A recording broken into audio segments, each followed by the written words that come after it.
kalau kita nikah tak hanya mengandalkan cinta, tapi perhitungan yang benar-benar mantap demi masa depan. Hati-hati, ikhwan, jangan salah milih akhwat. Karena akhwat yang jadi istri kita harus terjaga. Kalau dia tidak terjaga nanti repot. Dia yang bakal ngurus anak kita, dia kurang ilmu, dia emosional, dia kurang akhlak. Seperti apa anak kita nanti? Diam, diam, mama tuh tidak suka kepada yang marah-marah. Pada saat yang sama anak mendapat pelajaran marah. Tok, tok, tok, bilangin, mama nggak ada. Siapa yang belajar nipu? Kering, telepon, shh, papa lagi keluar. Siapa yang ngajarin anak buat berdusta? Pilihlah seorang muslimah yang terjaga. Makanya, akhwat, hati-hati. Ini maaf, pernah kan melihat sebuah botol yang ditutup tuh Pak, ada segelnya. Bagaimana tulisannya itu? Do not accept. Saya bukan orang Inggris. If seal is broken, jangan terima kalau segelnya rusak.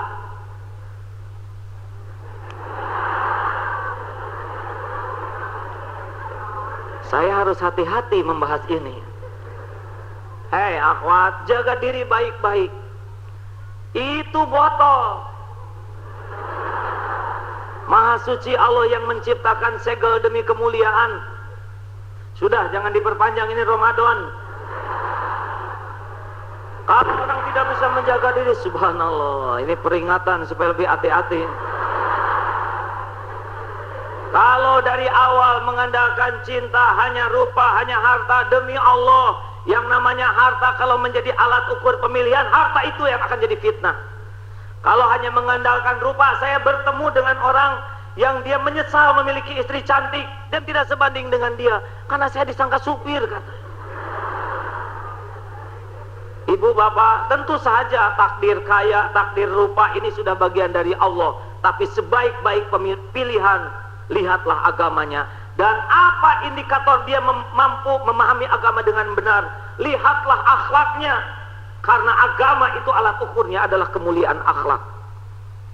Jikalau bapak, kawan-kawan memiliki istri yang akhlaknya mulia, dilihat sejuk, didengar sejuk, cool, tenang hati ini. Tapi kalau punya istri yang horor, begitupun sebaliknya. Maka pemilihan dari akhlak, pemilihan dari kemuliaan akhlak itu akan menjadi awal rumah tangga yang baik. Dan akhlak itu biasanya lahir dari pemahaman agama yang benar dan pengamalan yang benar. Waktu menikah juga, coba nikahnya itu yang disukai Allah. Jangan berhura-hura, pamer kekayaan. Wah, nyewa mobil yang mahal. Orang tahu itu nyewa, betul tidak? Sudah pakai delman kelihatannya lebih. Udah murah, ngasih rezeki kepada yang tukang delman, betul tidak? Dan lebih tawadu. Jangan pilih yang diundang yang kaya-kaya saja, yang miskin diabaikan sambil kalkulasi berapa pemasukan dan pengeluaran. Jadi bisnis nikah, punya anak 7, bisa peningkatan penghasilan. Ibu bapak, nikahlah dengan pernikahan tata caranya yang disukai Allah. Tidak menjadi ria, tidak menjadi bermegah-megah. Insya Allah pernikahannya akan disukai Allah. Udah milihnya benar, plus istiqoroh, kemudian kita jalani dengan benar, insya Allah awalnya baik.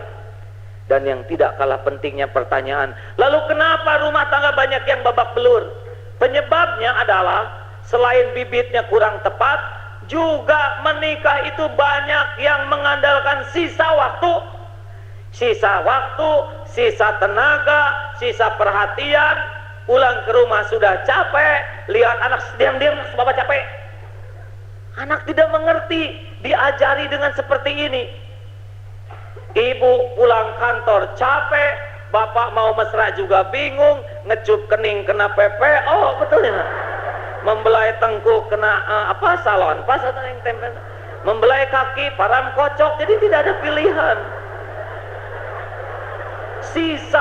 Sisa waktu, sisa tenaga, lalu apa kesuksesan yang bisa dibangun hanya dengan sisa? Hati-hati loh bapak-bapak. sibuk kantor luar biasa, pontang-panting, mau kemana? Tiba-tiba tidak terasa anak gede, istri makin keriput, kita makin beruban, kita sibuk pontang-panting. Anak tidak terbina, istri tidak terberi pendidikan dan kasih sayang, coreng-ngoreng. Apa artinya harta yang melimpah, pontang-panting siang malam, kalau kita tidak pernah menikmati kebahagiaan di keluarga kita? Ini benar. Kantor itu bukan segala-galanya, itu hanya sebagian dari episode hidup kita. Kenapa jadi bengong begini hadirin? Itu kalau mangap tutup ya. Maaf para pemirsa, ini jadi banyak yang mangap begini. Saudara-saudaraku sekalian, sisa hati-hati nih, yang terlalu sibuk nyari dunia, siap-siap nanti akan tercoreng dari keluarganya sendiri. Tidak memberikan hati kepada anak, hanya memberikan harta. Harta itu tidak pernah nyentuh hati. Kalau tidak percaya, berikan uang 5 juta, lemparkan ke wajahnya. Uang 5 juta, tapi caranya melukai hati, tidak diterima tuh. Dan yang membuat rumah tangga kita babak belur, banyak orang yang berumah tangga tidak pernah gigih meningkatkan ilmunya. Dia hanya mengandalkan ilmu zaman dulu, waktu dia dididik, padahal beda zaman. Tiap hari urusan nambah, masalah nambah, kebutuhan nambah, potensi konflik nambah, tapi ilmu tidak nambah. Ujungnya stres yang nambah. Ya, kenapa kalian jadi begini? Waktu kecil kalian nurut sama bapak? Nggak ngerti. Kalian itu harus paham kesulitan orang tua.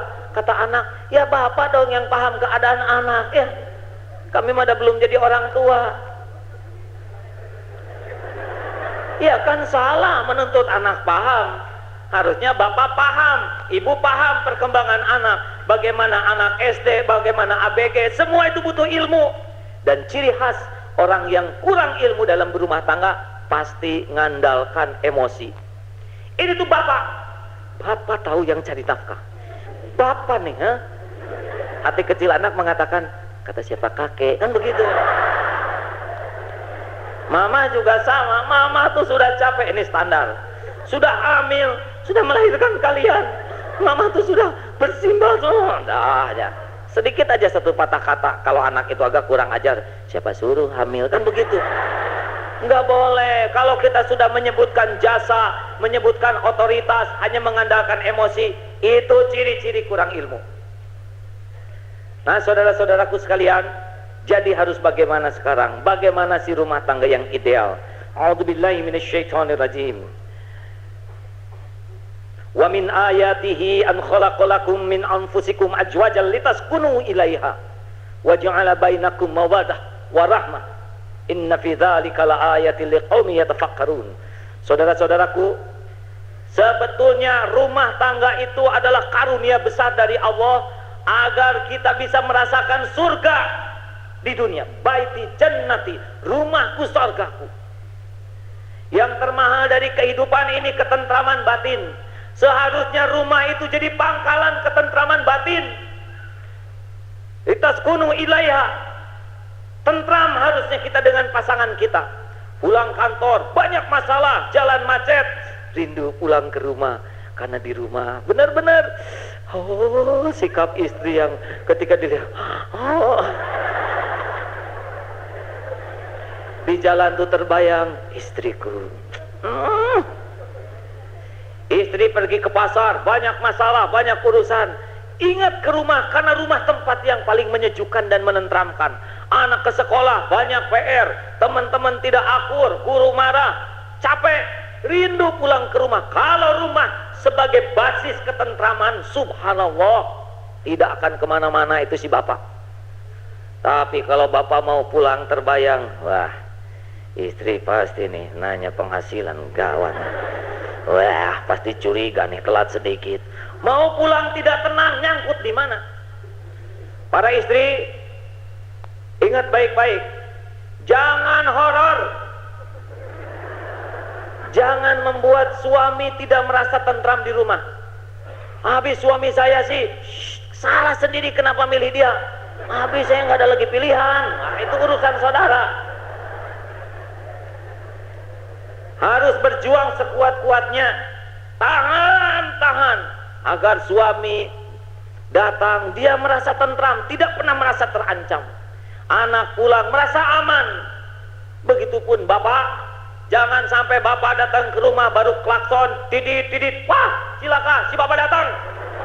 Kenapa nyebut cilaka? Ada yang lari ke rumah tetangga, ada yang bersembunyi di kolong meja. Ini bapak seperti Frankenstein begini.